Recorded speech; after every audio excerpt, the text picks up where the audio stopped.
ഓസിനോ പരിഹാസം പായസമാക്കാം. പ്രിയ DCL കൂട്ടുകാരെ, അർജന്റീനയും Cape വെർദെയും തമ്മിലുള്ള ആവേശപ്പോരാട്ടം അന്ത്യത്തോട് അടുക്കുകയാണ്.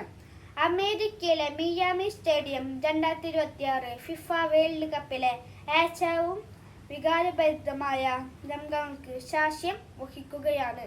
ജനകോടികളുടെ രോമാഞ്ചമായ കാൽപന്ത് കളിയുടെ മഹാരാജാവ് ലയണൽ മെസ്സിയുടെ 5ലധികം ഷോട്ടുകളാണ് കരിങ്കൽ ഭിത്തിയിലടിച്ച് തെറിക്കുന്നത് പോലെ ഗോൾ മുഖത്തിന്റെ നാനാവസ്ഥയിലേക്ക് ചിതറി വീഴുന്നത്.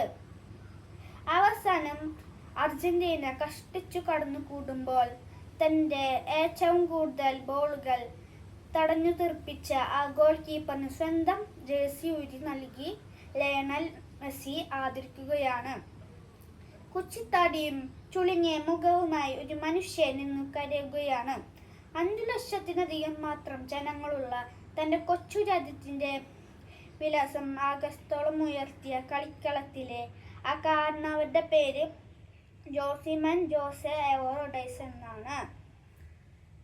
എന്നാൽ അയാൾ ഇന്ന് ലോകമെമ്പാടും അറിയപ്പെടുന്നത് കുഞ്ഞു മുത്തശ്ശി എന്ന അർത്ഥം വരുന്ന വോസിനോ എന്ന ഓമന പേരിലാണ്. 1986 ജൂൺ 3 കേപ്പ് വെർദെ രാജ്യത്തിന്റെ സാവോ വിസെന്റ് ദ്വീപിൽ അതിദരിദ്രനായി ജനിച്ച വോസിനോയാണിത്.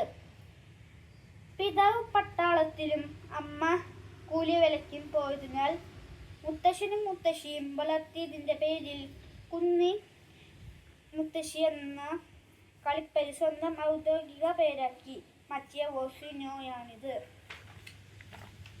ഫുട്ബോൾ കളിയോടുള്ള അടങ്ങാത്ത അഭിനിവേശം മൂലം കളിക്കളം കിടപ്പാടമാക്കിയെങ്കിലും ഉയരക്കുറവ് മൂലം പരിശീലകർ പരിഹസിച്ചിറക്കി വിട്ട വോസിനോയാണിത്.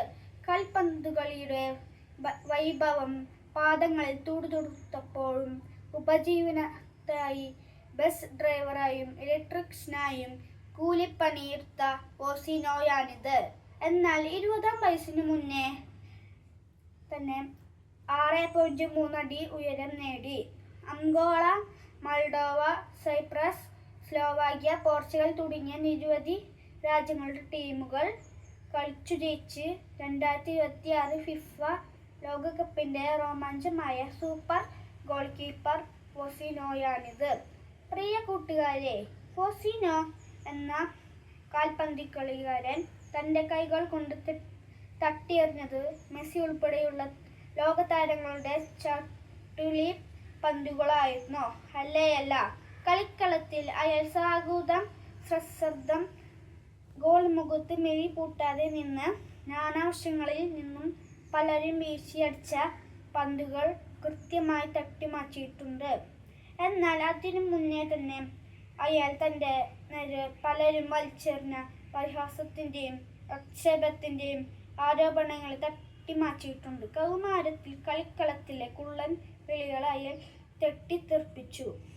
പൊക്കക്കുറുവിന്റെ കളി പേരുകൾക്കൊപ്പം മുത്തശ്ശനെയും മുത്തശ്ശിയെയും ദൈവത്തെ പോലെ അനുസരിച്ചപ്പോൾ കൂട്ടുകാർ വിളിച്ച കുഞ്ഞു മുത്തശ്ശി എന്ന പരിഹാസ പേരിൽ കൊണ്ട് അയാൾ തന്റെ ജീവിതം മധുരത്തിന്റെ പായസമുണ്ടാക്കി. തന്നെ തളർത്താനും പരാജയപ്പെടുത്താനുമായി അരികിലുള്ളവർ വലിച്ചെറിഞ്ഞ ആക്ഷേപങ്ങൾ അയാൾ തന്റെ പ്രതിരോധ ശേഷിയുടെ ആഹാരമാക്കി. കൂട്ടുകാരെ, ജീവിക്കാനും അതിജീവിക്കാനും നിങ്ങൾ പരിശ്രമിക്കുമ്പോൾ നിങ്ങളുടെ പരിസരത്തു നിന്നും ഉയരുന്ന പരിഹാസങ്ങളെ പായസം പോലെ രുചിച്ചിറക്കാൻ നിങ്ങൾക്ക് കഴിയും. ഗാലറികളിൽ ഇരുന്ന് കമന്റടിക്കുന്നവർ മെനങ്ങി കളിക്കുന്നവരല്ല, വെറും കാണികൾ മാത്രമാണെന്ന് ഓർക്കുക. നിങ്ങളുടെ വിജയത്തിനായി കളിക്കാൻ നിങ്ങൾ മാത്രമേയുള്ളൂ എന്നറിയുക. വിജയാശംസകളോടെ സ്വന്തം കൊച്ചേട്ടൻ.